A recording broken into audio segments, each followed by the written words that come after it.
Welcome to the show that takes up no more than 5 minutes of your time, but could help you gain massive real estate knowledge. It's 5 Minutes in Real Estate with best-selling author Shane Willis.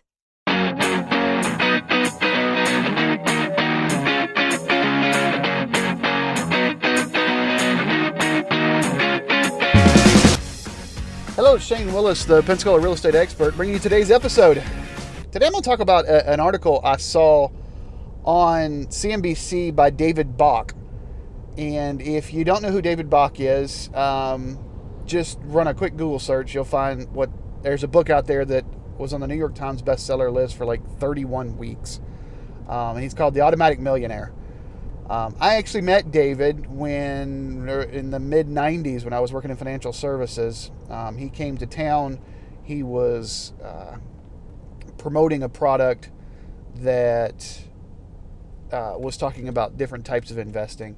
And a couple of us went out to lunch. And so there was probably 5 or 6 of us and David all went out to lunch.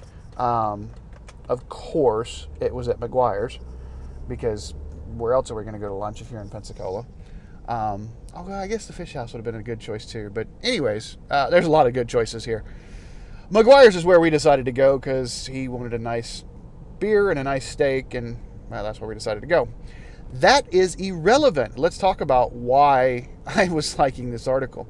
First of all, like I said, if you haven't looked up David Bach, go with a quick Google search. You'll find him, not just The Automatic Millionaire, but I mean, he's been on everything. ABC, CBS. He's done a ton of magazines. He's done a ton of Wall Street Journal stuff. The guy's been around finance and been around it for quite a few decades.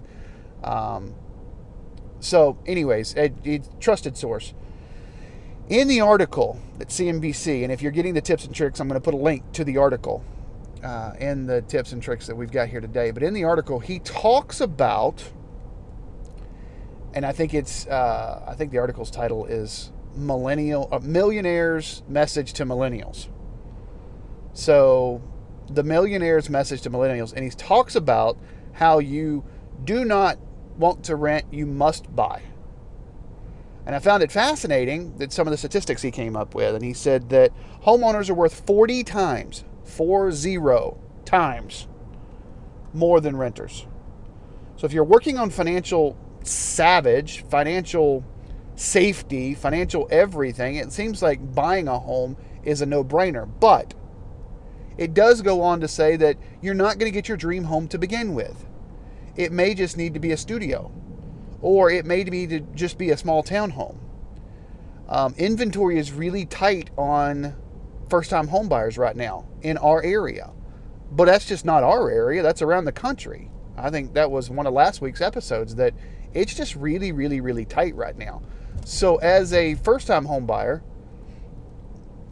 don't look to get everything you want in your dream home. Instead, look at it as a forced retirement saving. Look at it as a forced savings account. Now, here's the other tip that David put out. Don't do a 30-year mortgage. As a millennial, don't do a 30-year mortgage. Instead, do a 15-year mortgage. Now, that's tough to swallow because you can do the 30-year mortgage and it winds up being cheaper every month. And all of us don't even look at necessarily how much it costs to buy the property. They want to know, what's my payment? And if my payment's $300 more for a 15-year note, why in the world would I want to do that over a 30-year note? Well, because it saves you thousands.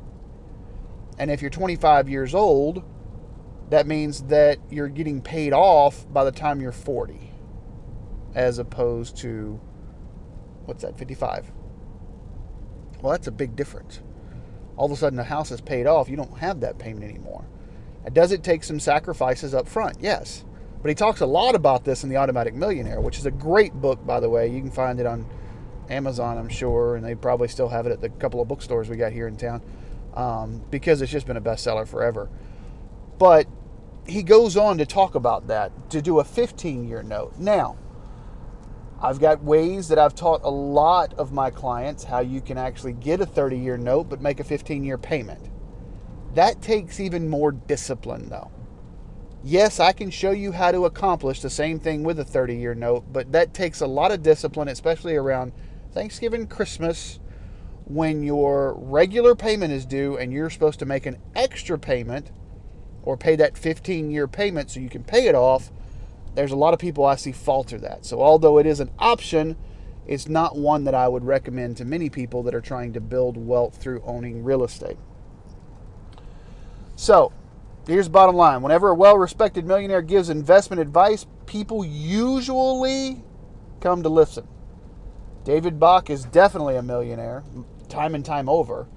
And his advice to millennials at this point: do not rent, buy. Get into something that you start the process of buying, whether it just be a flat, a one-bedroom, condo, townhouse unit, something. You don't have to get the 3-2 to begin with, or the 4-2 with the pool. I was working with some clients yesterday, and they were adamant about wanting a 4-bedroom, 2-bath with a pool, until we talked about what some of their goals were over the next 5 years. And I told them that pool might not be a real good idea, especially since in 2 years they plan on turning it into a rental for 3 years while they move up, finish their final tour in the military, and then move back here to retire. Well, then get the pool when you get back. Right now, rentals with a pool kind of up your insurance rates, and up a lot of things with insurance. So you're not going to get everything, but get started with something, because 40 times wealthier than renters, okay, that's not just a small number. All right, that's all I got for you today. As always, if you have not gotten over and subscribed to our email list to get the tips, tricks, links to the articles that I mentioned, our nice infographics that come out every Friday, we have a blast with those. Get over to 5minutesinrealestate.com. That's 5minutesinrealestate.com. I also ask, if you haven't subscribed to the podcast, get over to iTunes or Google Play, whichever one of your players of choice. Hit subscribe. Would love a thumbs up and a nice comment. And finally, if you found any value in this or any other episode, I ask that you share it on social media. Thanks for listening. We'll talk to you tomorrow.